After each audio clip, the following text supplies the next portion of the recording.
afternoon. Can everybody hear?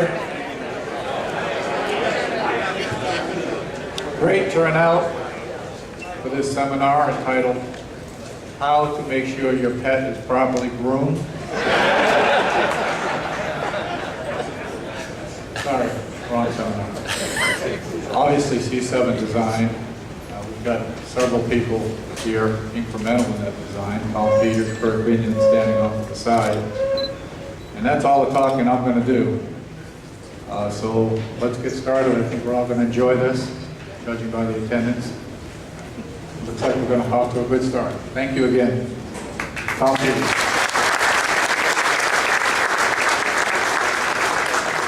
Good afternoon, everyone. Again, my name is Tom Peters. Yeah, was there a Corvette thing going on? I was driving down the freeway, had to ask you all. I saw Corvettes. I thought I'd pop in and just see what was going on. Okay, can you hear me now?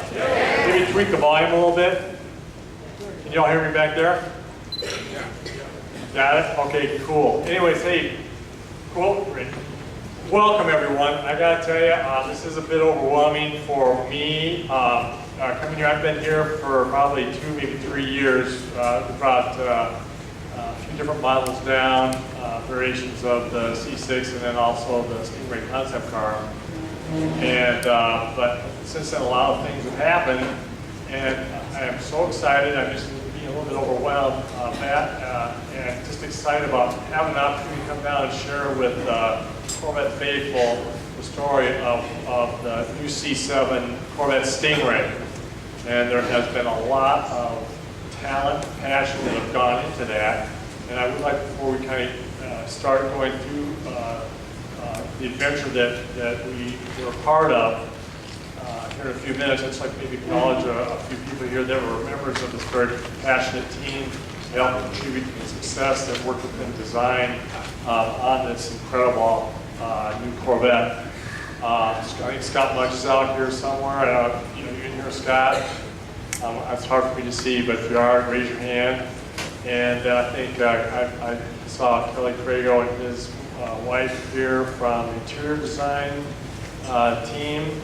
And I think Ryan Vaughn might have spoken to you, I don't know, it was earlier today or maybe even yesterday about the interior design.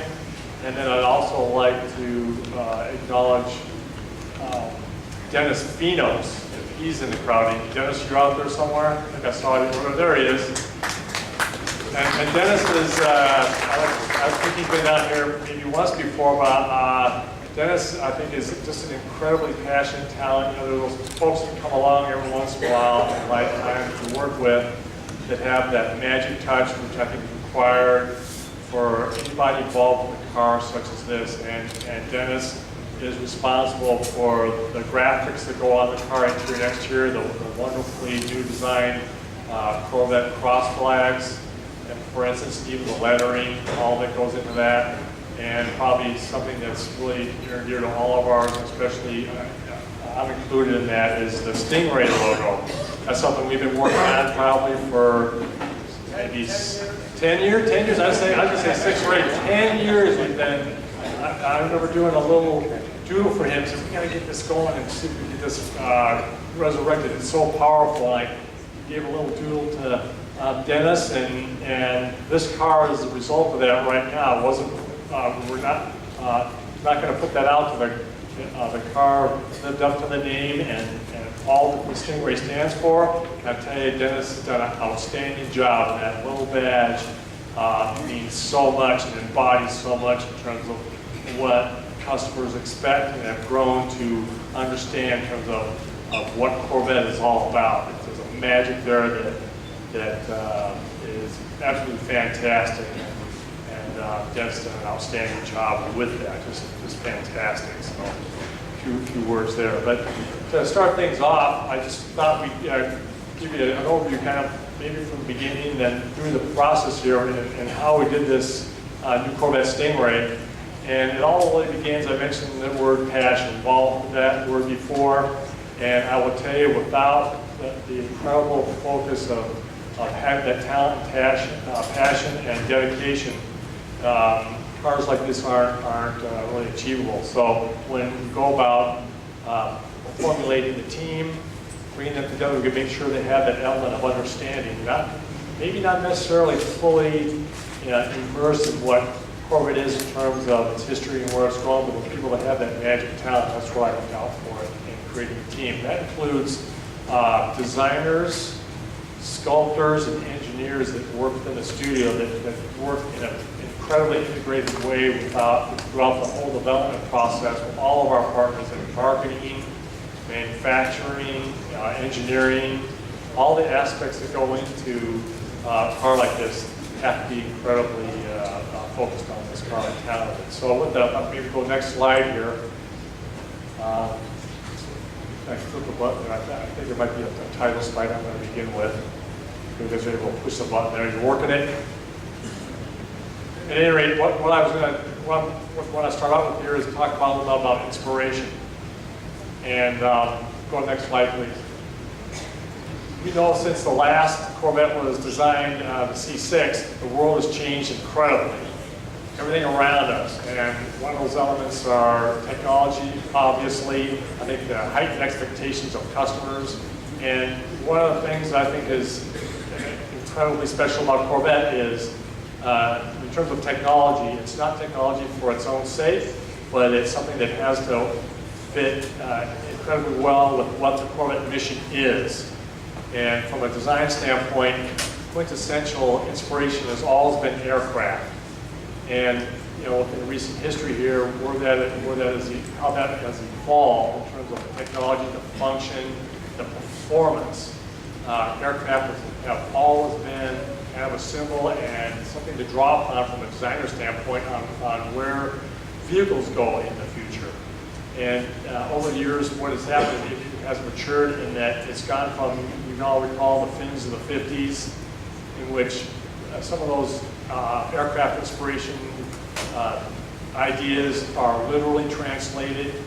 We've evolved that into more, at least from my standpoint, with working with my team on this, is take those elements that are quintessential to say jet fighters, in this case YF-22, and translate that in an automotive vein. And why has it always been a source of inspiration is because aircraft, particularly fighter aircraft, are purpose-built, they're super high performance, leading edge technology, and they really pave the way for where things are heading in the future. There's a combination of just incredible brain power, expertise, and talent.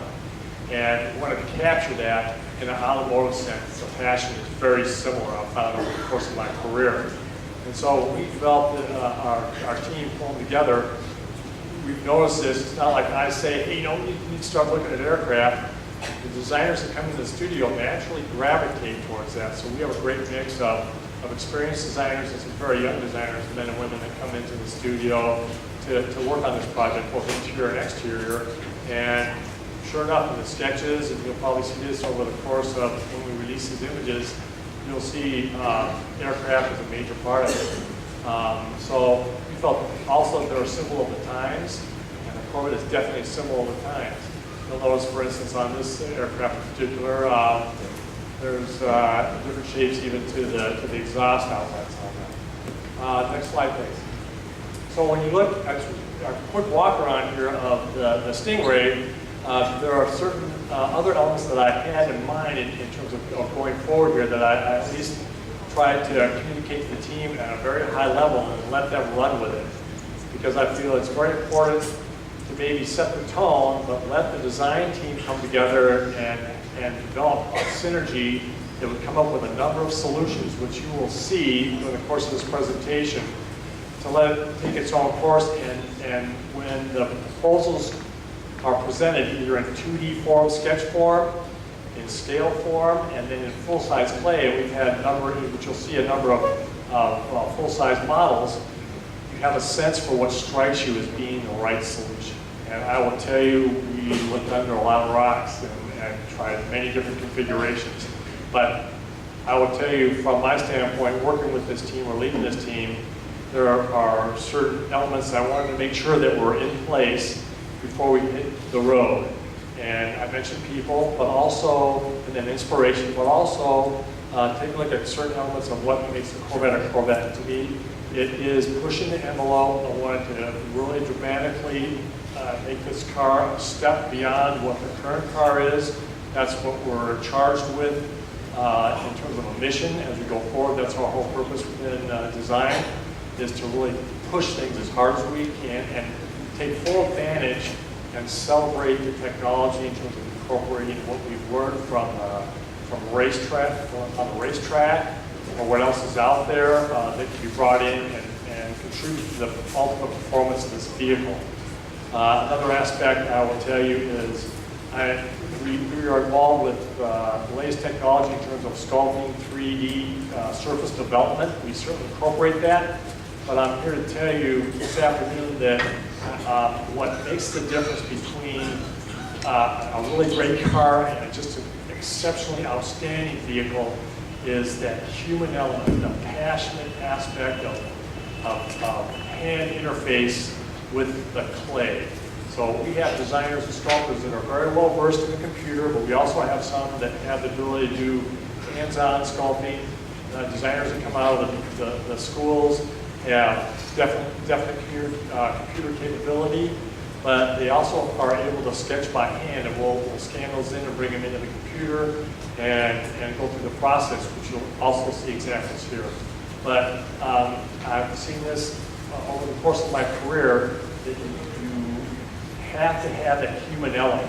So when you look at those cars' shape and sculptures from a design standpoint, I firmly believe the fact that we've had very talented sculptors work on the surfacing through the whole course of the project. It involves not only just the shape, but how the wind tunnel affects it aerodynamically, the manufacturing requirements. At the end of the day, that passion that is translated through the hands of those very talented sculptors comes right through the sheet metal, and I'm not sure what to call it, if there's a special resonance or a glow that comes from that car. It may not be recognizable at first, but there's just something special about it, and that's where it comes from, is the hand sculptors that get it in the clay and have it come through the whole course of development through computer, and then cutting this where the steel dies, and then the body panels that come out. Somehow that's transmuted right through. It sounds kind of maybe a little bit hokey, but I'm telling you, here to tell you that's the truth. I think that's why the car is so popular, is because there is that artistic quality that comes right through the surface of these machines. And I think that is the magic of what makes cars different, and that is then the quintessential magic of what makes Corvette so special. So when we developed the surface, we had this in mind. I mentioned STINGRAY is my VP, Ed Welburn, said years ago, probably close to maybe 8 years ago, I started trying to get this STINGRAY going, is that, Tom, we're not going to put that badge on the car unless it's right. And you stand back and look at it, it's worthy of the name that says STINGRAY. You look out on there, and that was one of the other things I had in my mind in leading the team to go forward into developing this next car. Next slide, please. So you can see the sectioning on the doors, the hood, the front fender, very functional from a aerodynamic standpoint, which we'll talk about.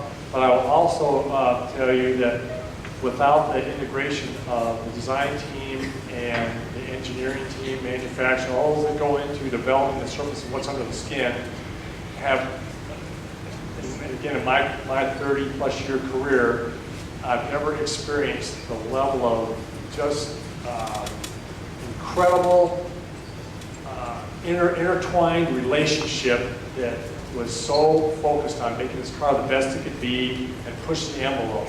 People will say, well, designers, those are the creative types, they're the creative ones, and I'm here to tell you that in order to achieve a car like this, everybody has to be equally as creative to generate something like this. So I just want to say how proud I am of the team that developed this, and the fact that I feel very honored to be part of a team that works so closely together. It's hard to imagine, but you focus on, you can see in the car that in order to achieve some of these shapes, these openings, the stance, the performance of this vehicle, you have to have this incredibly integrated relationship between all these folks together to have this come out. One of the examples we do just briefly here, we'll walk around later, but Just as an example, for instance, I wanted to have a very sculptural section in the hood right there, just inboard of a headlamp. We're working closely with Taj and his team, communicated that through the initial models, but there's a hood hinge in there. So we worked very closely together to get that hood hinge package just so tightly down below the surface to allow us to achieve that section. So it almost defies physics the way that hood actually opens. Another one is the door. Take a look at the section of the door, the sculpture. It's very expressive, very powerful, but also very functional. And guess what? You have to open up the door. In fact, I'm not even sure if I don't know how that door even opens. What the guy did is work incredible magic, but it does, and it does it beautifully. Next slide, please. And then overall, just looking at how the shapes work together, the rear profile, they have to be beautiful, but also incredibly functional. So I would tell you the relationship between all these folks to bring this together, I think just did an outstanding job. The other thing I would tell you is we wanted to move the needle on several aspects. I will tell you, I know there's there's different sensitivity differences around the tail lamps, but I'll tell you, we're charged with pushing this car in farther in the 21st century. The other thing I had in mind here is, I haven't said this to too many people, but I think in my mind the target customer was probably somewhere between an 8-year-old and a 14-year-old boy or girl for this. I felt that was a new and up-and-coming market that we want to aim towards and like capture the imagination. So we really listened close to our young designers and engineers in developing this. And there's some things on this car that I think are very striking, but they're done in a very beautiful, dramatic way. So if you haven't had a chance yet, make sure you examine the car very closely. The other thing I will say is you have to look forward to when you're able to see this car out on the street. It's just spectacular, I think. Next slide, please. Also, in conjunction with the design, we had to keep in mind, since the format is really a convertible, we wanted to make sure that we encompass that at the same time we get the coupe. So these cars were really designed together. And I would tell you, under no circumstance did we ever sacrifice or make a decision that biased one or the other. They all will work simultaneously to optimize the configuration of both these vehicles, both coupe and convertible. And there's something about a convertible with the roof off just makes it lower, wider, even more expressive. And I hope you agree when you have a chance to look at this vehicle in here and then outside as well. Next slide, please. Another view of the top up. We pay every bit as much attention with the top up as the top down because it does make a statement. And you see them out on the road with the top up. And in many cases, I think today would probably be a good case when you can see a top up. And I think working with the vendors, we make sure that we take care of selecting the correct vendors that go along with our team in developing these different components of the vehicle. And the top receives an incredible amount of attention down to the stitch line, looking at it from every angle, sighting down where the stitch lines are, where the panels come together, even the sectioning to make sure it has just the right fullness, just the right shape when it's up and when it folds and then is redeployed. And you can see how the lines go, kind of sweep through out of the side cove and then up and over the back. A huge amount of attention is paid to that. It's not one of those deals where you go through, well, it's going to be convertible, we'll just kind of slice it and put a top on it. Every millimeter of that surface is intended to and sculpted by hand and then ultimately in the computer, but is refined to the nth degree. Next slide, please. And again, just kind of recap here, again, just knowing that we're heading well into the 21st century, the Corvette's got to be there. We know we have customers that are, such as the folks that are here this afternoon and this weekend that are truly passionate, know the history, the heritage, are involved with what this car on a daily basis or even on the racetrack, what this car is capable of and how that is expressed through its aesthetics. And then going forward, we want to draw upon all those elements, which Kirk is going to kind of share some of the details here in a minute, and ultimately culminated in a car that I think is striking and will be just a powerful Corvette statement for years to come. Next slide, please. Okay, so with that, Kirk up next, and we're going to walk you through a few more details. Can you guys hear everything okay back there in the back? Yeah. Good, thanks. All right, guys, thanks.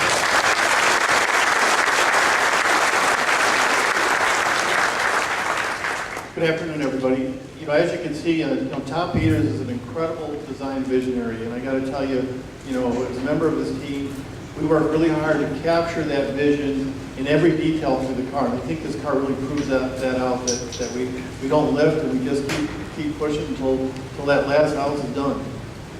Next, please.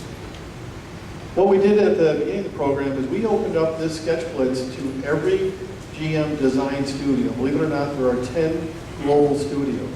And what we traditionally call a sketch blitz, and typically we'll give the teams out there 2 to 3 weeks to do sketches on top of what is their normal workload. And here again, this is done not only because we want to see the ideas, but we also want to tap into the passion of having a large design team like this. And really, it's about giving every designer that opportunity to submit their ideas, their thoughts of what a next Corvette should be. Okay. So, in wanting to keep the passion pure and and the ideas flowing, we don't want to get things too complicated. So what we did was we delivered to the team just 5 preliminary goals of what we wanted to do with the car. And beginning with the front, we felt we needed a new bolder front, something that was more functional. We worked early on with engineering on changing the orientation of the radiator package, and now leans forward with a functional hood extractor, very much like what we learned at our Corvette racing team. And it has the same benefits of increasing downforce in the front and optimizing cooling flow and reducing CV. The other thing we wanted to do is we wanted a new upper graphic. I would tell you as fans of Corvette, we've had the basket handle continuously since 1978. And we really felt for this car to look different and be better and be different that we needed to change that. We didn't want to lose the functionality of the target top, but we wanted to, here again, give the car a block away, 100 yards away, new look, and make sure that it's distinguished. So creating that yellow opening was key. Also, I would tell you on the side coat, we can't imagine doing a modern Corvette without a new side coat. So we were looking for this element to be more expressive, more distinctive, and maybe a little bit more upscale. And then the formula vocabulary. Tom kind of alluded to this. When you look at the F-22, it goes from very curvaceous surfaces to very crisp edges. And there's a lot of what I call specularity in that surface. A lot of contrast. We've got these extreme round sections ending at this very crisp edge. And that was key in finding this new formula vocabulary. So that was one of the goals. But then the back end, we really felt that, when we were being critical of ourselves, we felt like the general arrangement of the car hadn't changed with lamp placement, license plate, exhaust. So we really wanted the team to look at how much we could shake up the back end as well. Next, please. Now, as you can imagine, in less than 2 weeks, we had over 300 sketches in our inbox. And so Tom and I get the task of going through these, and it's great to do. You're sifting through a lot of ideas, and it really gives you a foundation, a basis, as to what gives you a sense of what you're looking for. I mean, there's some stuff that was tried that we did use, but here again, that's a great tool to have, and it's a lot of ideas to leverage. Next, please. This is an early snapshot of the sketches that were submitted. It's hard to see, but there's like 3 20-foot boards in the background there, and they're filled with, I think there's about 80 sketches on each board. And these were early scale models that we had done in the beginning. Next, please. The other thing that we did early on is we took 5 different designs into the wind tunnel. And typically we don't do this, but we really felt it was important, here again, searching for this next Corvette, that we wanted to get a bandwidth of learning. We wanted to take 5 different themes in there and have an understanding, will this get to our functional aero targets, or is it too far off? And when you take 5 in, we found that there were 2 themes that were within reach of the target, and then we had one in the middle, but we had 2 that were just too far off. And we would have had to change the car too much to get to a good functional aero target. So that early learning really helped us a lot and creating a bandwidth here again of aero learnings. Next. The other thing we wanted to look at too was look at the proportion of the car and what can we do to make the proportions new, better, different. And then the first thing we did was we widened the track. Obviously this helps for handling, whatnot. You know, for design, we love the stance of a wider car. So we've added an inch overall to the width, front and rear. The other thing we did is we optimized the roof height. And then we really wanted to reduce the frontal area of the car. And of course, the car looking lower definitely looks better. But what we're able to do is maintain the interior height on the inside without giving up headroom. We compressed the typical sections. We were able to lower it about a ½ inch over the occupant, but that's on the exterior only. The other thing we did on the upper is we lowered the center windshield line. Now here again, it was more of a graphic change. We just kind of felt that we needed this upper line. It was maybe got the car a little bit more serious looking. Here again, helped compress the upper and that looked a little more sleek. And that was done through optimizing the typical again. And then we stretched the wheelbase. You know, the front wheel moved another 25 mils forward, but this further enhances and supports that front mid-engine layout. The other thing that we talked about was letting the car breathe a little bit.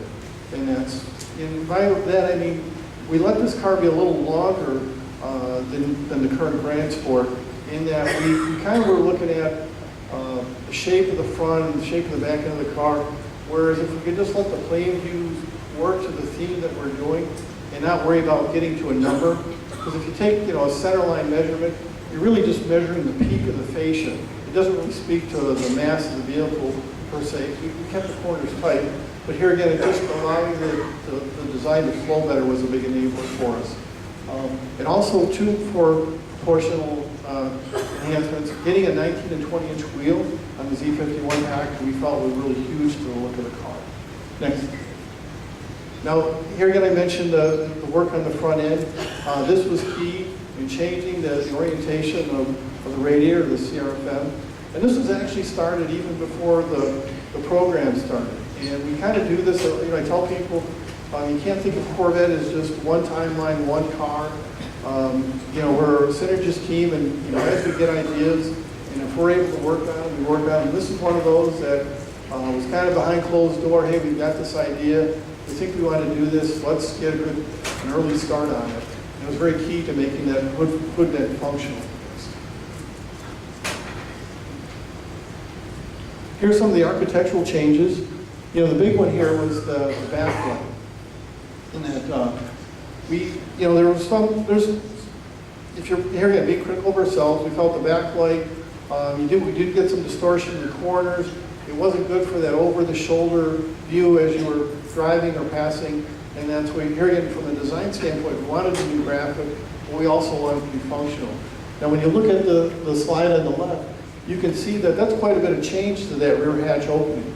And that was no easy task. And here again, you know, a lot of credit goes to our engineers on that, because they were able to not only enable this cut line, which is very unique from the side view in that, but they were also able to hide the strut in the water trench that you have there. So you no longer have the visible strut in the interior. We felt that was a big win. Thanks. Tell people, believe it or not, we work outside a lot. One of our best design tools is our viewing patio, which is about the size of a football field. And to really understand what you have in the design and how best to adjust lines and surfaces and that is really to be able to get back on the car and look at it outside. So you'll see here next that we do a lot outside. We're laying lines. Now we'll lay those lines and then we'll take the car inside. Obviously, because we need time to work those surfaces. And we'll do a little bit of both. Here you see the guys working the surface by hand, but there is a mill in the background there, so we're constantly interchanging between digital and what I would call analog math modeling. Next. And then we're back outside. Here again, we like to use this tool a lot. Now, of interesting note, you'll notice the vehicle behind there. This has actually been a design vehicle since the early 60s. And if you believe on not so good days like today, a bunch of us would pack into that van and we would drive around the model, whether it be rain or snow, here again, using the benefit of being outside and being able to get back and look at the car. Next, please. Now, when we generated all these themes, you know, there's a point where you have to start distilling down these selections. And after, you know, countless sketches, and I couldn't tell you how many scale models, because, you know, we would do a scale model in 2 weeks. We didn't like it, we would redo it. So we would keep that pattern. I think we had probably 8 stations of scale models going that were in constant states of flux or whatever. But we did have to get down to where, okay, we're going to get down to 2 themes. We're going to have a little bit of a shootout, and then we're going to see which one we feel is best when we get them outside. Now, as you can appreciate with the nature of design, sometimes it isn't always that cut and dry, and sometimes it isn't just, I like this one, and that's it. We're typically we're still searching, we're looking to put the best stuff on the car. So when we had this review, and then next please, we really felt that the strength of the one was the body side in the front, and the strength of the other was the back end, the back light, and the upper. Which you might think, well, that's kind of crazy, but that's what Tom and I have to do sometimes, is you have to be able to take those elements that you feel are really good, next please, and integrate them into one car. And that's what we did. And here again, you know, working to Tom's vision and really trying to harness the passion of the design, I felt we were able to do that. And it just so happened worked out to where these elements really flowed well with one another. When people ask what's the favorite part of the car, I usually tell them it's the cohesiveness of the design, getting everything to flow and everything to interchange in one continuous good flow. And if I could add to that, a few slides back, don't move it, but it was a side view, but we actually even looked at a split window version of this, because that's one of the things you're always asked is, oh, why don't you guys redo the, you know, you do a Stingray, why don't you bring back the split window? Well, we tried everything, and you know what the thing is, this car, again, it'd be going well into the 21st century. It's kind of a neat idea, but you know, the 63 is so wonderful, we felt that that was the right place for that car, and we tried it on this one. It just didn't seem serious, just didn't work in this time frame. So we looked at it, but then we moved on to Kirk's point. Having the quarter glass, which, you know, Corvette had in the C1 first generation, but when we went to a full DLO design element and had the buttress element in the back, when you added, to Tom's point, when you added the split window, you actually had like 3 strakes there in the backlight, and it just kind of closed up the back end of the car too much, made it tough to see out. We really felt that it didn't fit in with this particular design. Next, please. Here again, we even do our design reviews outside. You know, here again, big benefit of learning. You can see where Tom and I are here with upper management at Walburn, and Ed, I would tell you, Ed's very passionate. He's probably been the most passionate EP we've had since Bill Mitchell, and so he's constantly, and we keep him involved, and he likes to stay abreast of what we're doing, obviously. Next. One other thing I might add to that too is that in terms of the character of the front end of this vehicle, I felt that it was important for it to have a very strong, powerful face. I wanted it to be aggressive yet beautiful. You don't want it to look mean or angry, but very, in the design studio, we refer to it as kind of a hungry look, almost like an animal that hadn't eaten in a while. You know, it's, in this case, it's probably its favorite lunchtime snack would be like a Porsche. So, you know, you look at it, it's got, you know, it has a face on it. There's a mouth, the lamps are eyes. It does have a distinct personality, but it's got to be a machine. And I think that's one of the other aspects we look at this in terms of pumping character and personality into this vehicle. Yeah, to Tom's comment, you can see here, these were sketches done by Hassab Lee, our lead designer in the studio. And you can see that character that Tom's talking about in the front end here. And now, interesting, when Hassab created this image, I would kid him that this is our black market Corvette image in that, because this is how, not every country sells a Corvette, so this is how some countries are going to get that car. Next, please.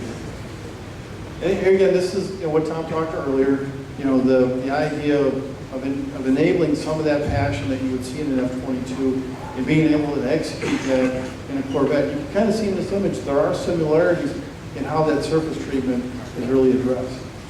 Next, please.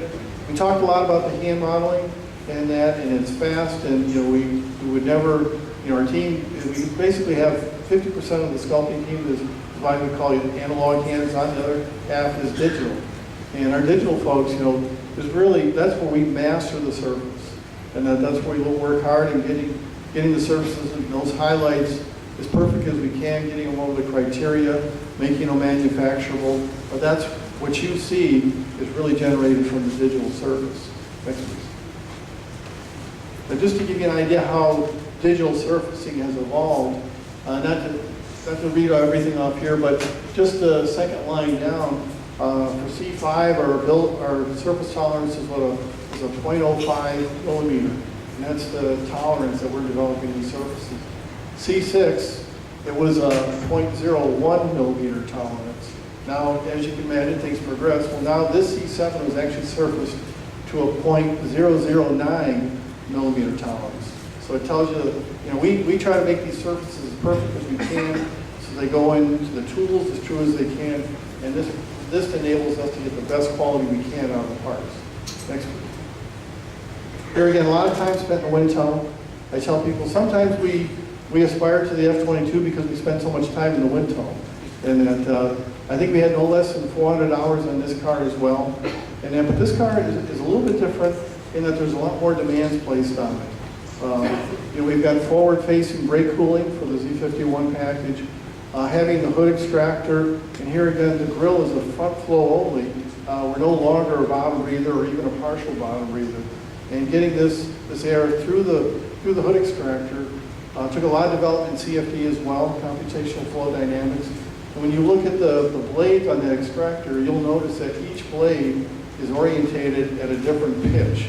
And that was done so that the air could flow out in an optimal flow. And I tell people too that, we talk about elements being functional. Well, ours are not only functional, but they're optimal. And that's a whole other level to get stuff like that going. Side cove is actually functional, contributes to the low drag target that we have. And then new for us are these rear quarter inlets. And these are there to take air into heat exchangers that are located behind the rear wheels. One side is for your automatic transmission, the other side is for your differential. Just to give you an idea, this location, you see that on the race car, and it's very functional on the race car, but our needs are a little bit different, and because here again, we're trying to get to a cooler for your automatic transmission. Well, we had to flow 8 cubic meters of airflow per minute through those openings, and that didn't come at any easy task. We did no less than, I think, 16 iterations in CFD, but here again, careful optimization of the blades, and even the mesh texture, because we needed something there to protect things from being dropped in. It's a little bit shaped like a basketball net, where it's tight at the bottom and it's spread more at the top. But here again, that was the learning and what it took to get that much air that was crucial to the car. And then the back end, all that air that we're taking in is now coming out by the tail lamps and also in the lower fascia. Next please. Here's an example of what the computational flow dynamics, what I like CFD looks like. Now what's really nice about these ribbons that you see is electronically we're able to activate one of those ribbons, and that'll take a tracer from that ribbon from the start of the car to the back of the car, and it really gives us a sense of where the air came from and where it's going, so we can really manage to the nth detail of where that air is going. Next one. This shows you a little bit more where the air is coming around the windshield, going in the top of the quarter, and where it's coming out the bottom. And obviously, with the clean brake and the very functional Z51 rear spoiler we have, and that's key to keeping the car planted. You can see the aero character back there, what's really going on. Next, please. Those images look incredibly beautiful. They are mesmerizing. You have animations of them. They are extremely telling in terms of exactly what level of functionality those vents are. I would also tell you that, Kirk, we probably spend as much time, for sure you have from a design standpoint, much time on those grill textures as the entire body, I think. Yeah, all our grills, as you can appreciate, they're done to the minimal section, minimal draft, and here again, it's really working with engineering and trying to enable that for manufacturing. The other big win with this car, not only do we come in at 0.290 CD, but we also come in with the lowest lift number ever for Corvette. And it's so much so that it's actually better than, I don't want to disappoint a few 01 folks, but we actually have a better aero package than the 01. And when we did that car, that was the best we knew how to do. But here again, with this forward tilted CRFM, we have a much more functional package up front, which is easy to leverage in the back of the car. Next, please. Here again, we talked about Dennis Spinos' work and that absolute phenomenal job on the cross flags, adding a little bit more V, a little more gesture, a little more speed to the emblem. We really felt was key, and it really embellished what we wanted to do with the car exterior. Next. Dennis Spinos, god of graphics. Also, what we talked about with the Stingray, that was huge. And here again, like Tom said, we weren't going to put that on the car unless we really felt the car could support, an iconic graphic like that. So we really made this decision very late in the program. Next please. Here again, you can kind of see the heritage, going from the 59 Stingray show car to the 63 production car, to where now we've reinstated it for the 2014 C7. Next please. Part of what we were doing with the car, and here again, you're looking at ideas, and we're looking at proportion, but there's also this build sheet list that you need to develop of things that are going to push the car to the next market level, and that's kind of was our goal too, is how can we get this car better in the luxury sport and still maintain a good bandwidth from a luxury sport to a motorsport look. And then so key things were having a painted grille, premium painted carbon flash metallic, chrome insert, LED lamp technology. We've got LEDs everywhere on this car. We've got an HID bifunctional projector, which is huge. We have a new finish. It's a stainless based black chrome that's on the headlamp bezel. It really looks good. It will be dark in some lights. It lightens up in others. It's a very rich looking texture. And here again, the painted bezel on the hood. All the exterior accents are painted carbon flash as well. Next.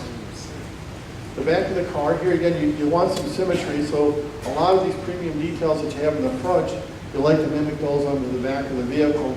And then so here again, carbon flash for the bezels, LED technology. Now we talked about the tail lamps. They are an indirect LED technology. In other words, the LEDs are not visible. They're on a horizontal plane. They are shining into a parabola collector per se. And then the chrome, there's a black chrome exhaust bezel. And here again, this finish kind of balances out the headlamp finish. But this is really key for the car because we wanted to clean up the lower back end of the car, and working with our manufacturing folks in Bowling Green, enabling the exhaust system to be passed through the rear fascia was key. And then the exhaust tips, they're polished stainless. They're all new as well. We got to a larger diameter, I think they're 4 1/4 inches. But I tell you, even those exhaust tips are no small task. I would tell you, Tad's director, we nicknamed him, he's the mass police. He doesn't let you put anything on the car that should be any heavier than it needs to be. And for us to get these larger exhaust tips, he was after us.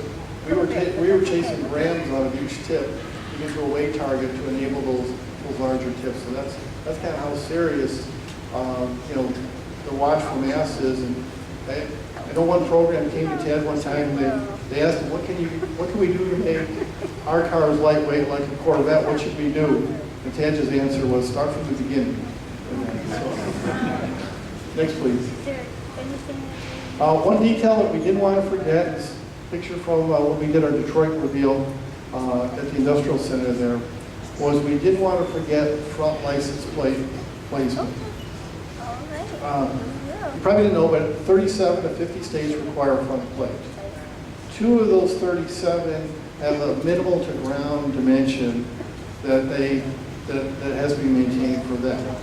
So what we did in wanting to have a really good customer-driven location was we are going to be selling the C7 with 2 license plate brackets. And we'll have what we call customer choice. Well, you'll have the bracket seen here, which is designed to fit in the middle of the grille. And now in placing this here, we worked to 2 different flow targets. And in other words, we have a street flow target. So this panel, we call it the aero panel, will reduce your CD and help your miles per gallon when you're driving this car on the highway. If you want to go to the track and do an HPD event or whatever, Then you've got to pull this plate out of there, and you need the full airflow of that entire grill. The second plate that we offer is actually, I hate to say, but it's a little bit on the forehead. And it's there because of that min-ground clearance. And here again, it's customer's choice. You know, I talked to my law enforcement pals, they would tell me that if you're getting pulled over because your license plate was they felt your license plate was too low, well, there's probably a few other things that you were doing that they didn't like. So generally, if the plate's on the front of the car, and it's, you know, it's filling up a position that looks right for the car, we don't think you would have any problem. And here again, it's a customer choice. Next. Here again, supporting that luxury sport theme.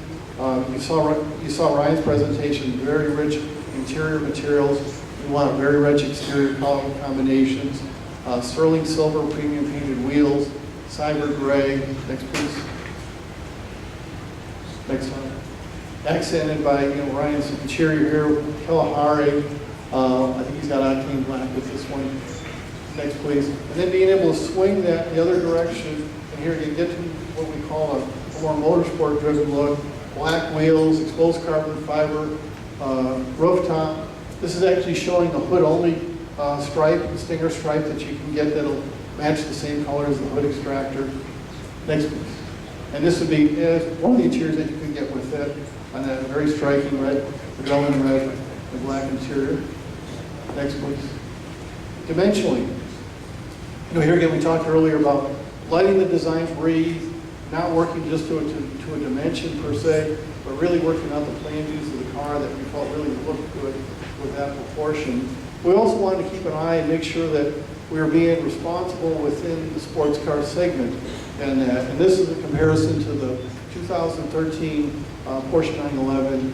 And as it worked out, I think we're only a 1/10 of an inch longer than the new Porsche. We got a little bit longer, but they've been getting longer as they've been going too, as different needs are baked into the car. You know what's interesting to note about this profile too is that look at the hood height between the front engine car and the car that's in the trunk, and the motor that's in the trunk. Yeah, the fact that our hood is much lower. Thanks. Next, please. Here again, getting back to the inspiration that Tom talked to on the tail lamps and that we really wanted a unique nighttime signature. We think that when you see this car going down the road, that you'll know that it's distinctive. It'll say it's a C7 Corvette. We kind of felt that we've done the rounds for a long time. You know, they've been on the car since '61.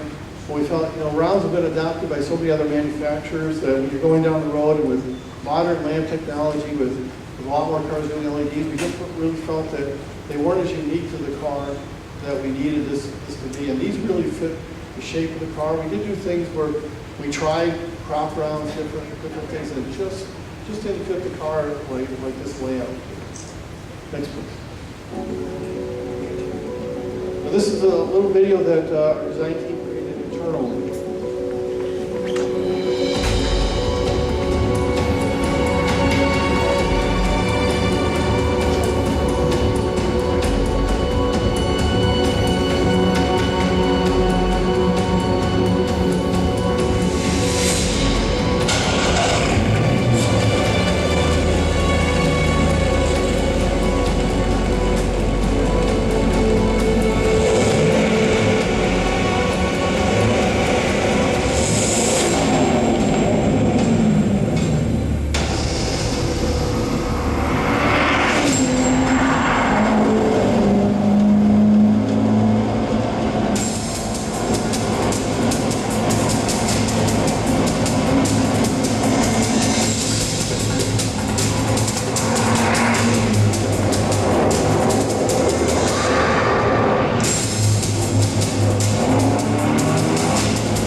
that video, the CFD, the ribbons that you saw pulling over, because those were the real programs. That wasn't something that was animated or made up, but that was actually the CFD program as that air really shaped over the car. And that, and to Tom's point, I was able to, they needed a little bit of driving. We had the real drivers doing real work. They needed someone to go take the car around on the track. We needed a little more dramatic driving and whatnot. But when we went out there, we did this at the Milford race course and that. The team of our photographers and videographers and that. And they said, well, we want you to come around this turn, this big bend. We want you to come around hot. We want the car about a foot away from the camera. And then we're going to get you going from the inside of the track to the outside and then down the straight. Well, why don't you come through hot? So it's all right, I like hot. That's fun. So I'm at the back of the track and I've got the radio and they give me the signal. And I come around this, it's a nice big right-hand sweeper. I come around, fourth gear, 7,000 RPMs, got it moving pretty good. Fly by that camera about a foot away. And I get down the track and I'm thinking, well, I think that was what they wanted. That was about 140 in the car. So I get to the end and the guys were like, could you do that one more time, a little less, please? It was a little too much hot. We spent the next 2 days driving that course back and forth. Now, with them looking for the video and stuff, or what they wanted within the drama, there was an area on the back S's that was the second set, the slower S or whatever, but they were like, well, we want you over here on the track. And I said, well, that's offline. And we were doing this like in late October, so you can imagine the track wasn't not only filled with debris, but it was like golf ball size debris or whatever. So I was like, all right, well, I'll get the car through there. They were set up, same thing on the corner, come around, we want you a foot off the camera. Well, I come up over the hill, here again, hot, and when you're offline and you're in that, or whatever, needless to say, I had the back end of the car out a little bit, and you could have seen the eyes of our photographers, because they're looking at me thinking, oh no, you're just waiting to jump out of the way or whatever. But it stayed caught or whatever. Yeah, we went sailing by with just a little bit of pitch to the cars, and actually on the radio they were like, don't do that again, we don't like that. Just keep the car straight. So anyways, part of when we did this presentation, we did it for the Auto Week Design Forum. The assignment was, who is your market? And we said to ourselves, well, really our market is multi-generational. We're trying, we believe Corvette is one of life's rewards, and everyone should be able to get a Corvette or experience a Corvette at some level. So we said, oh, well, this is kind of who we're looking at. Next slide.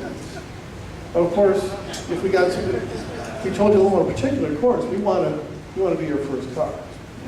We think everyone 5, 6, or 7 should at least be starting with a Corvette. And this is actually one of our products done by New Bright, who does an assortment of RC cars based on the C7 design. Next, please. We also, for as they get a little older, 10, 14, or whatever, we want to be your first drive. We want to be the car that you're driving in Gran Turismo, and we're hoping it's going to look a little bit like this. Next, please.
So part of fulfilling the assignment, we said, all right, well, we'll tell you who our customer is.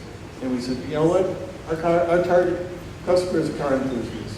People that enjoy cars, love to drive, love to take care of them, love to show them, love to track them, but that's our guys. And then the next slide, please. But we don't want to forget the people that own more than one of them.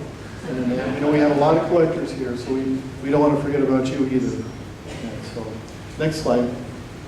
So with that said, Tom and I will open it up to question and answer. You're in the picture. Hey, Harlan, back up the picture one. Oh, go right there. That's our customer base. Q&A slide, please.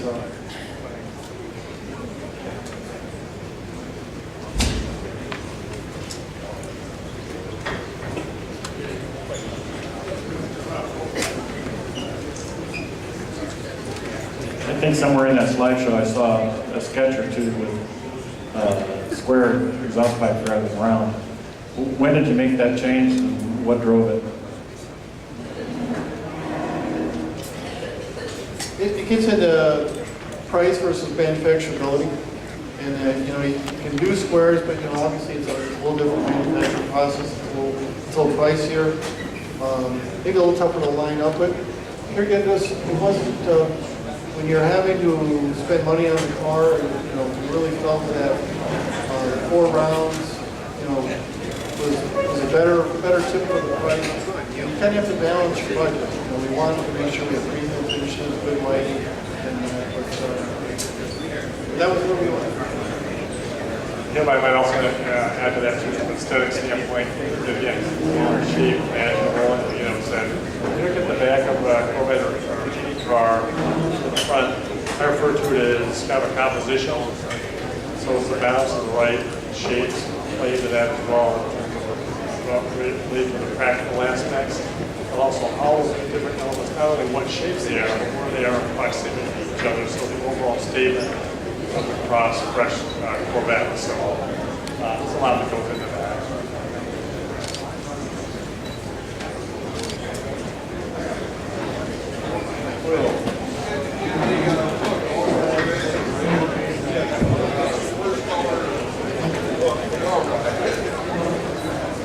In the book, All Corvettes Are Red, the first color panel in there was a picture in the lower left of the rear end of a red Corvette, and it said, for the design consideration on the C5, this was submitted by a young engineer or designer named Kirk Bennion, but it was rejected as being too extreme.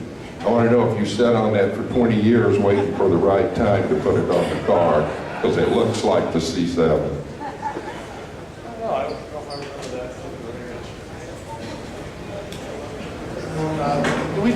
When Jim Schefter wrote that book, you know, it was I would tell you he had a golden pass at the end, and he could go into any studio and be a part of any meeting, and actually he would end up hanging out with us as we were sketching and doing scale models and stuff like that.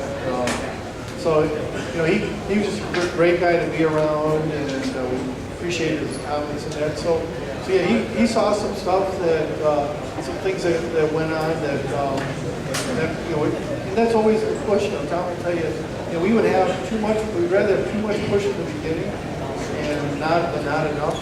And then that's what gives the design legs, and that's a little good path or whatever.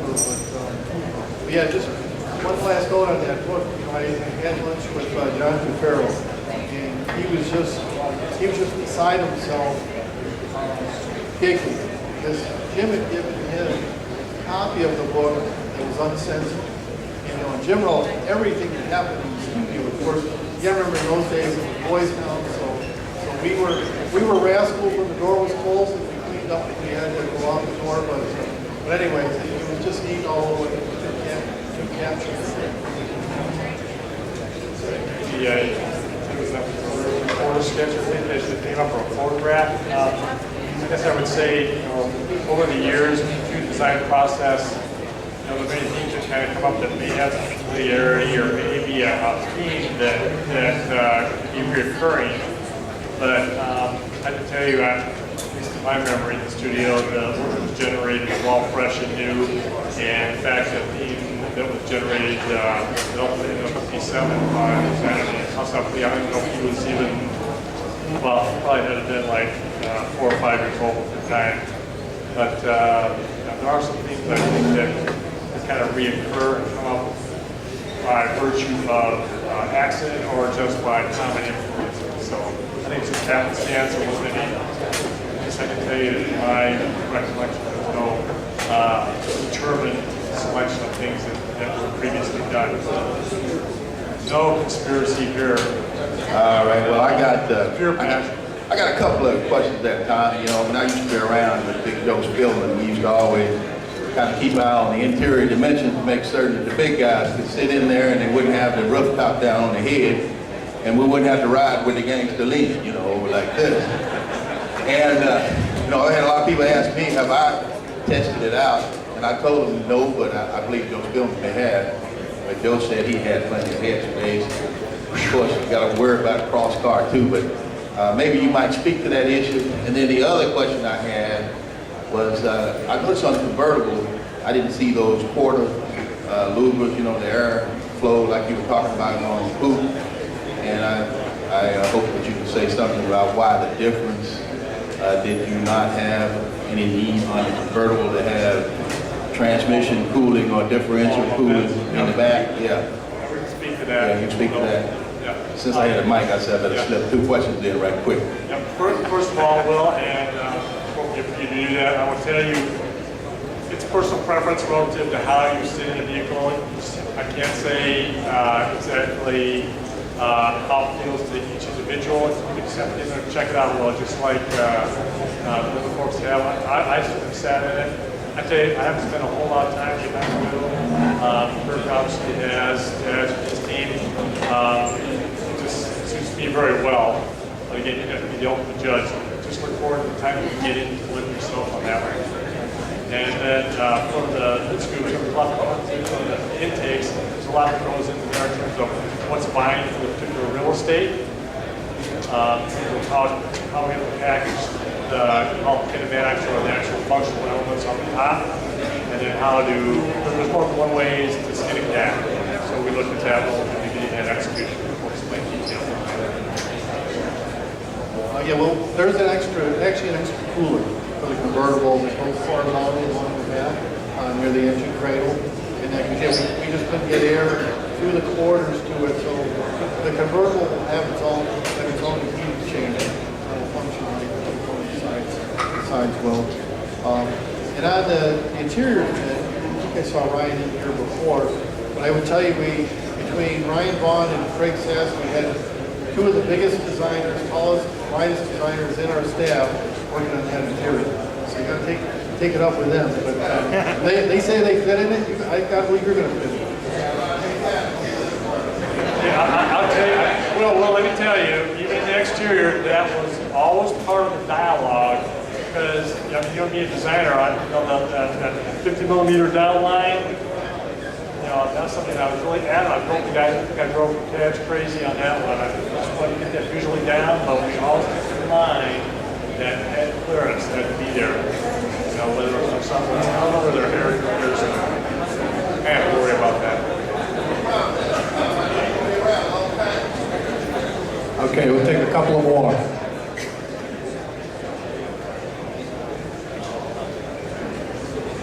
Kirk and Tom both, on behalf of those of us who are in the market for C7, I would like to thank both of you and your team for your passion, your insight, your foresight, your dedication to a damn fine car. Thank you.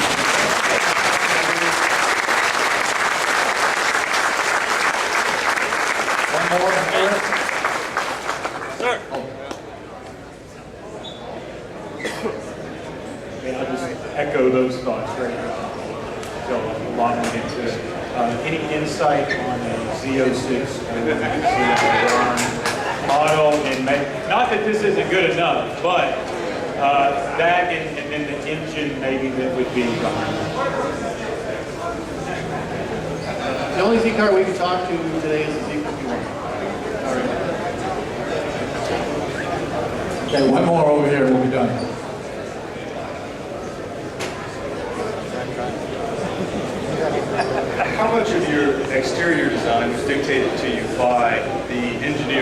chassis drive chain engineers. I mean, who told who what had to be? I would tell you, we work with the folks on keeping all that transparent to the design. We really have a great bunch of engineers that understand the passion of the car. They want the car to be great looking. And they really work with this on stuff. So I think that's why the car is as beautiful as it is because of them being able to work with us. And there's a push there where we have a boundary of what we get the surface over. They're able to work with them. So yeah, really good collaboration between that. Just let me add to that too is that this team, of course, in my career, worked on different generations, but I was trying to work with Dave Hill, who happens to be here, the wonderful relationship we had with his team working together. We learned a lot, actually applied a lot of that learning, had that in our mind from a design standpoint, how to put that into the next one. I must say that working with Ash and his team, we would push the limits. And I'll tell you, we had the days that we had some pretty spirited discussions, some people call arguments, but you know what? If you aren't pushing, if you aren't passionate, and there isn't some emotions that can get raised a little bit there on occasion, you aren't pushing hard enough, and the results are all outstanding when you have that. The key here is two things, is passion and an open-mindedness to try things and push the limit. And it's been a wonderful experience, I will tell you. We kind of call that creative tension. There's nothing wrong with creative tension in the process. But it's all in the best interest. And I would tell you, when we worked on the C6 for Dave Hill, Dave had a great way of pulling me or Tom, the designer, in with the engineer and looking at both of us, saying, don't like what we had here. You two better go figure it out. So we had both had a vested interest. All right, thank you, Tom. Thank you, Kirk. Thank you, whole team. We know you're going to win the race, no doubt. Now, y'all going to go up by Neighborland and go order your C7. Thank you.